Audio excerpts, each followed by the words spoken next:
Hey, what up, y'all? Welcome to JansonRichard.com and to the online lesson on the Flammed mills. I'm Jansen, and I'm going to be taking you through these exercises in the PDF download. Now, if you've come to this from my YouTube account, you're going to want to go to www.JansonRichard.com, to my website. It's available at the bottom of the screen. And go to the lessons page in order to download the PDF. Guys, I'm going to be going through some of the exercises here, but they're all written out in the PDF document, so you can follow along with both. You get the video, you get it in writing, and that way you got it all down. So visit my website. If you are on my website already and watching this video, then cool, you're one step ahead of me. I'm going to start off by just breaking down exactly what a flam mill is. Now, this is the first thing that's written out on the PDF document. For those of you who aren't as familiar with like the standard snare drum rudiments, it's easier to think of it as like a reversed paradiddle. So you think of a paradiddle as right, left, left, left, left.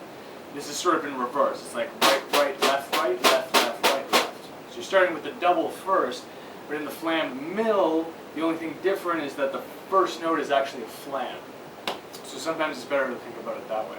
So I'll show you right here on the pad. This is how the flam mill looks like in pretty slow motion. I'm going to play along to a click here. I'm going to play it really, really slow to start things off. I'll play it at 60.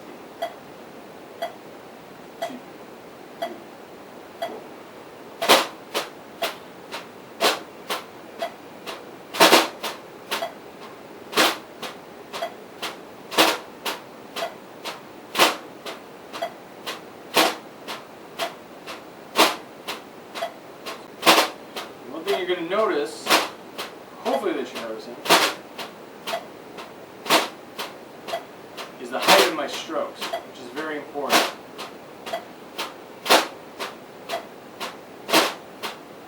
The first two notes are accented. Everything else is very close. You notice when I play the flam note is not accented at all. Just a nice gray stroke. I want to be accenting that first stroke.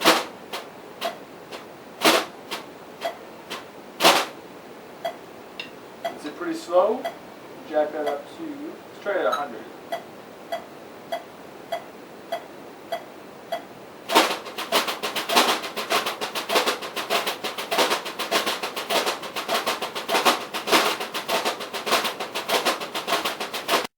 So that is the basic flam mill rudiment, just on the snare, all good. And for guys who do like a lot of the marching band and the core stuff, flam mill is a pretty important rudiment to play, and I highly recommend just practicing that on a snare drum to start off. If you're not familiar with the flam mill, most of this exercise deals with how it applies to playing it on a drum kit. But if you don't have the chops to be playing that on a pad at least comfortably at 100 BPMs, you really want to spend some time with just getting that rudiment familiarized. Because when you apply it to the drum kit, it's the same pattern, but you want to be able to play it with a lot of facility. You don't want to be struggling with the pattern right away. So make sure you got it on a pad first, and then tackle the rest of the stuff here. And like I said, 100 BPM is a good place to start. All the examples that I'm going to be showing you, except for the first part, are all at 100 BPM. So it's a good place to get into it. Obviously, you can go faster than that, but a very good starting point. So get that solid at 100 BPM before you go into anything else. So the next step is just to break up the hands. Instead of playing on the snare drum, the next thing that's going to happen is you're just moving your right hand over to the ride cymbal. So playing it on the snare, and you're just going to be moving it over to the ride cymbal.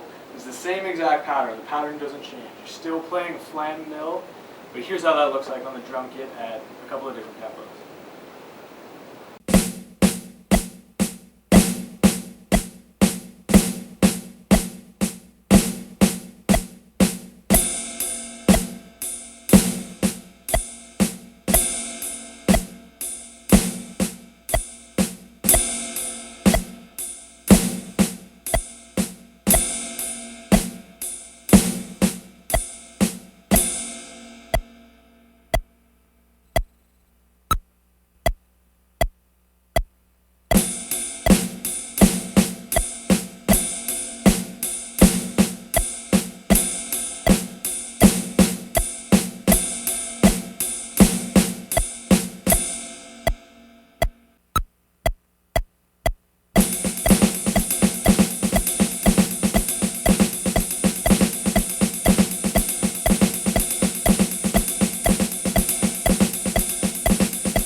flam mill, and you're just separating it, orchestrating it between the snare drum and the ride cymbal, which is cool.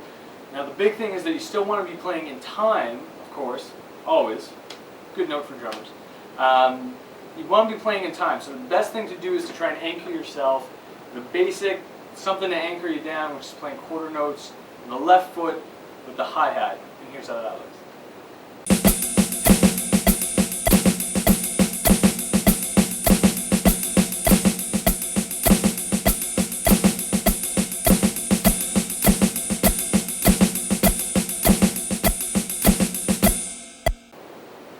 Alright, so you got that down. Now the next logical step is to add your right foot in. You want to add the bass drum. And on the PDF, if you check it out, there's a whole bunch of different bass drum variations that are written out.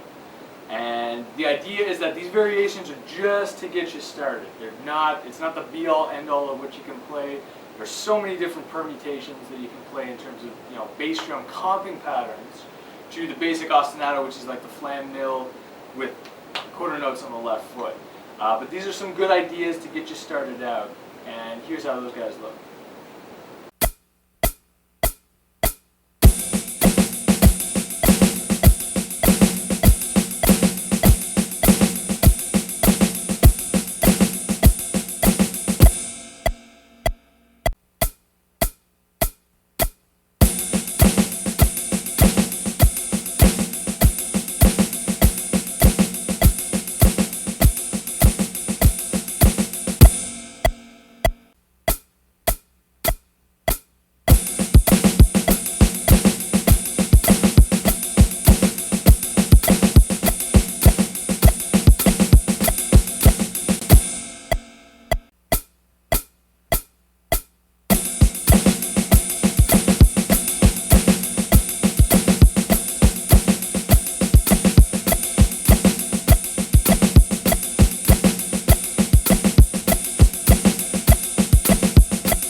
Remember, you always want to make sure that your bass drum is lining up with it. If you feel the hands starting to fall apart on you, you want to make sure that's tight. You want to make sure that's really solid. If some of these bass drum rhythms are a little too much for you to grasp at first, bring back the tempo too. That's another thing. You don't have to play at 100 BPM all the way through. You don't have to be Superman. Play it as slow as you need to get the pattern down. Remember, slow and steady is what gets you there.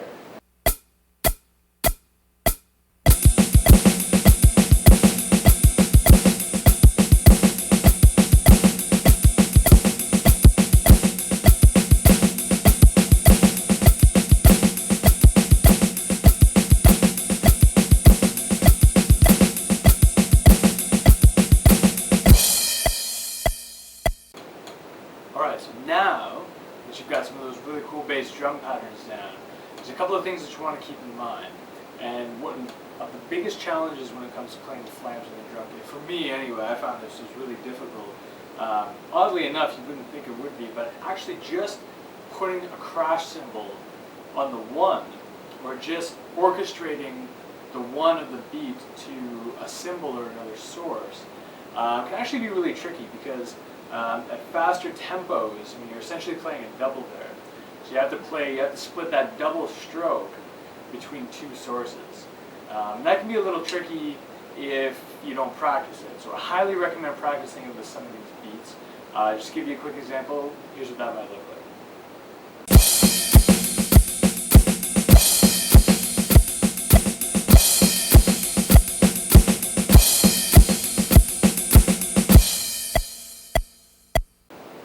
Alright, so you've got some of the really cool bass drum patterns down, which is awesome. Practicing putting the crash cymbal on the one, loving that. Now it's time to get a little more complicated with the ostinato.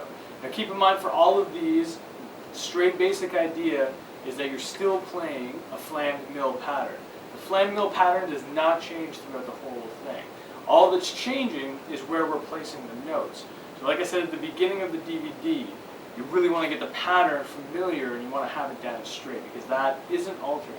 What I'm going to show you right now is essentially removing the right hand from staying on, up until now it's been just on the ride cymbal, and our left hand is staying on the snare. Now what we're going to do is move the right hand down to a cowbell in this case, or you can have any source you want. If you don't have a cowbell in your kit, you can hit like the rim of the drum, or you can even just try moving it to the tom when you do this. The floor tom sounds pretty cool. Whatever source you move it to, basically you're practicing splitting that up between two different sound sources. So here's an example, the first part of this example on the PDF file. So make sure you follow along and read what's written there as well. But here's what that looks like.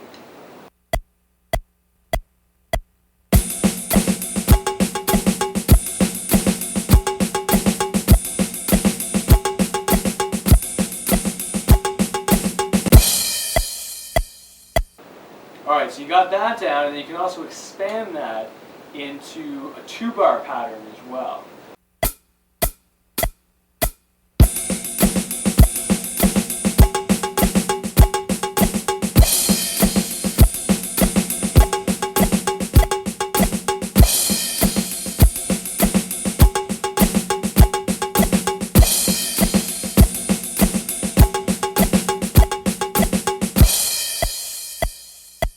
Alright, so practicing moving the right hand around, which is very cool stuff, but we also don't want to forget about the left hand.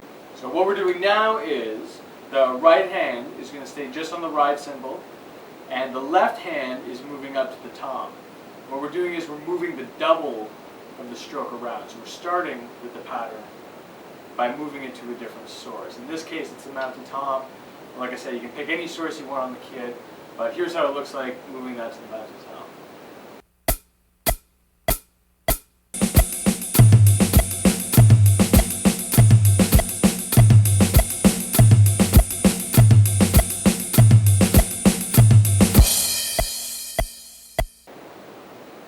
Alright, so now you've been practicing moving the ostinato around, putting the right hand on a different source, putting the left hand on a different source, and natural step forward now is to combine them together. So in the same pattern, you're going to be moving the right hand, orchestrating that around from the ride cymbal to the cowbell in this case, and orchestrating the left hand from the snare drum to the mounted tom, all in one thing. Now speed comes, speed builds with time. So you always want to start these things as slow as you need to get the pattern down. But once you have this pattern down, it is pretty neat stuff. I'm liking it. Alright, so check it out. Here's what it looks like.